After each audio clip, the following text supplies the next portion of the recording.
don't mean China, I mean anybody, any country, Canada. Nobody knows that Canada's charging our dairy farmers. They have 270%. It's crazy. His point is crazy.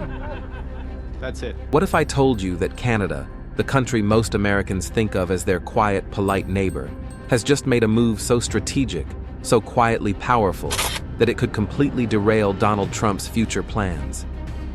While the US news cycle is filled with Trump's rallies, his courtroom battles, and his fiery campaign speeches, Canada has been working silently in the background. And now, those silent steps are turning into a powerful shield, one that could crush Trump's political and economic strategies before he even has the chance to act on them. At first glance, these Canadian moves might not seem dramatic. They didn't make screaming headlines in the United States. But behind the scenes, Ottawa has been building a new economic and geopolitical playbook that shifts the balance of power in North America. If Trump is counting on America's ability to pressure its closest ally into concessions, he may have already lost that battle, and he doesn't even realize it yet. To understand why this matters, let's first remind ourselves of what Trump's larger strategy has always been. Whenever Trump talks about making America great again, it always comes back to one central idea: America must be in control. That means controlling trade deals, controlling resources, and making allies more dependent on Washington than Washington is on them. During his first term, Trump tested this approach with Canada. He slapped tariffs on Canadian steel and aluminum, arguing that Canadian industries were threatening U.S. national security. He attacked Canadian dairy farmers, claiming they were unfairly flooding the U.S. market. At one point, he even threatened to rip up NAFTA, the decades-old trade agreement that binds the U.S., Canada, and Mexico, unless Canada accepted his terms. His style of leadership has always been about leverage. He likes to make countries feel like they need America more than America needs them. And when they give in, he can turn around to his base and say, "See, I won. I made the best deal." But here's the twist. Canada isn't playing by those old rules anymore. Over the past few years, while American politics has been consumed with internal fights, Ottawa has been quietly working on reducing its dependence on Washington. And now, it has built a strategy that directly undermines Trump's ability to use pressure tactics. This strategy rests on three major pillars: resources, energy, and alliances. And when you put them all together, you realize that Canada has just flipped the game on Trump. The first, and perhaps most important pillar, is critical minerals. The future of global power doesn't just depend on oil or gas anymore. It depends on lithium, cobalt, graphite, and rare earth elements, the building blocks of batteries, electric vehicles, smartphones, and even advanced military technologies. For years, Trump and many American leaders have warned that the U.S. is dangerously dependent on China for these minerals. It's one of the biggest national security concerns in Washington. But here's what few people realize. Canada sits on some of the largest untapped reserves of these minerals in the world. And instead of waiting for America to dictate terms, Canada has already signed agreements with Europe, Japan, South Korea, and other allies to supply them directly. This means that Canada is no longer just America's supplier.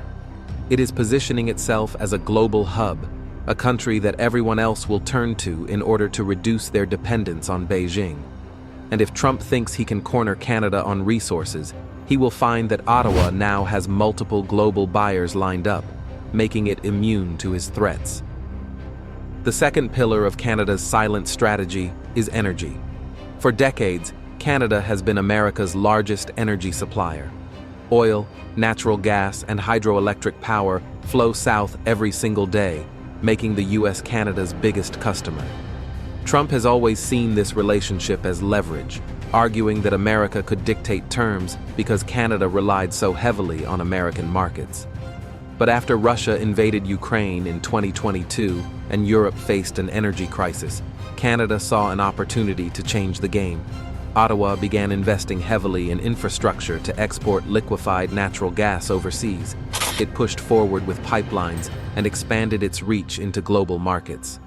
Suddenly, Europe and parts of Asia began looking to Canada as an alternative energy partner, especially at a time when they no longer wanted to depend on Russian gas. So while America is still Canada's biggest energy partner, the relationship is no longer exclusive. Canada has options, and once again, options equal power.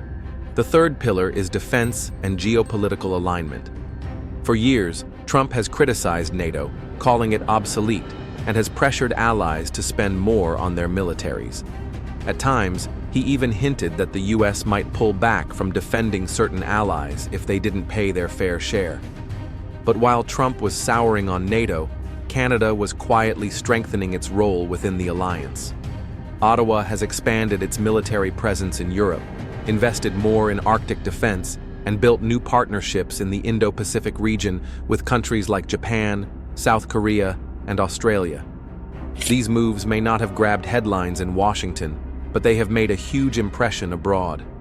At a time when many countries worry that the US is becoming unpredictable, Canada is presenting itself as the reliable partner, the steady hand in a storm of political chaos. And that credibility gives Canada global influence in a way Trump never expected. So when you put these three pillars together, resources, energy, and alliances, the picture becomes clear.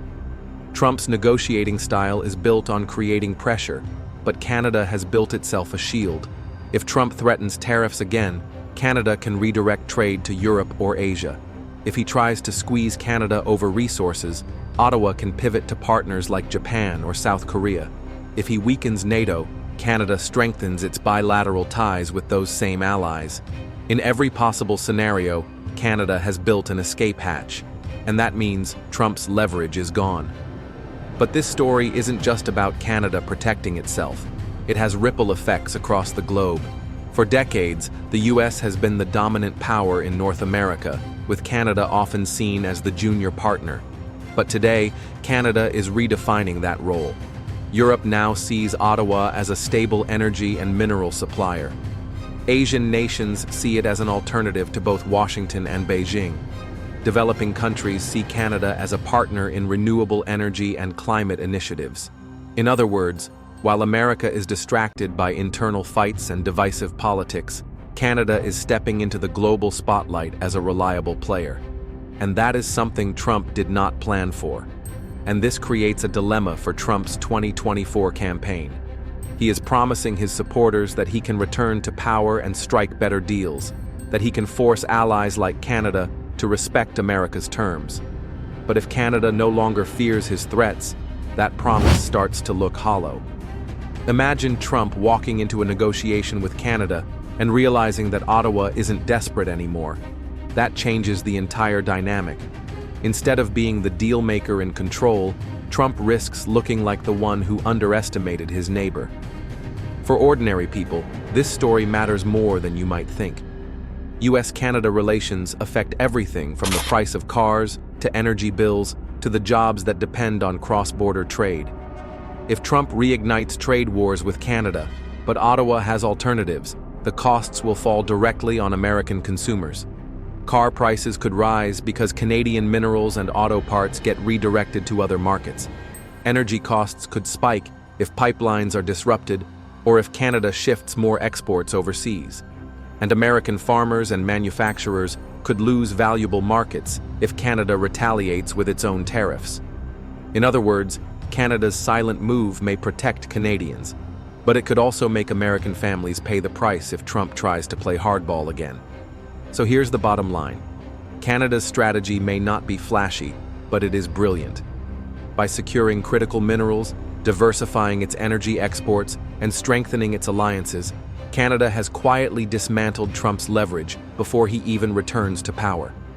The question now is simple. Will Trump adapt his strategy to this new reality, or will he keep fighting battles that Canada has already prepared for?